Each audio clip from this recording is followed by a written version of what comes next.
I'm with Tim Spector, who has just delivered a speech. Would you like to tell us a little bit about what it was about? It's telling people all about the exciting things going on in the science of the gut microbiome. I'm predominantly an academic, although we have a spin-off company just formed called Map My Gut, and it's really telling people about this huge database we've got of over 3,000 of the best studied people on the planet, looking at their gut microbes, how that relates to what they eat, and how that relates to their health and what diseases they get. And the results have really been very exciting because we've found that everybody's very different.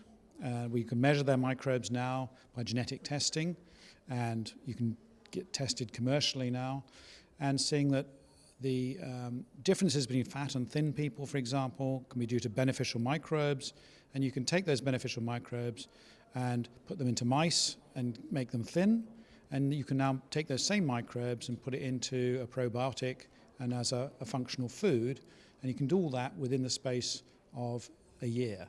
So we're going from these amazing discoveries from the science field, the cutting edge of big science, to actually putting these things back into practice and testing them as new exciting foods.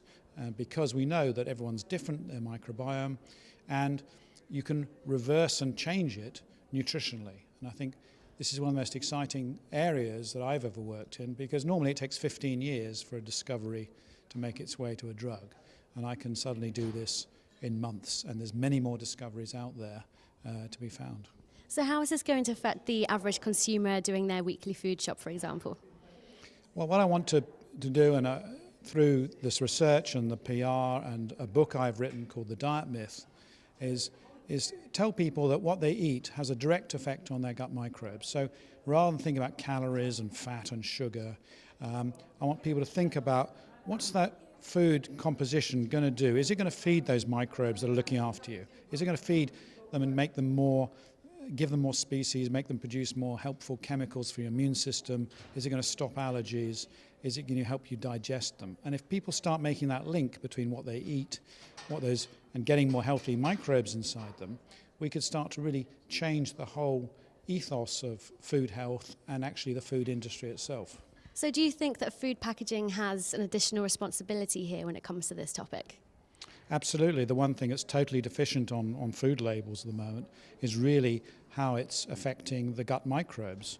And it comes back from 50 years ago. We used to test for, does it give a rat liver cancer? And we now know that actually that's not the issue. It's does it affect the microbes? And often these emulsifiers, these preservatives, these sweeteners that we say are safe are not actually safe for our gut microbes.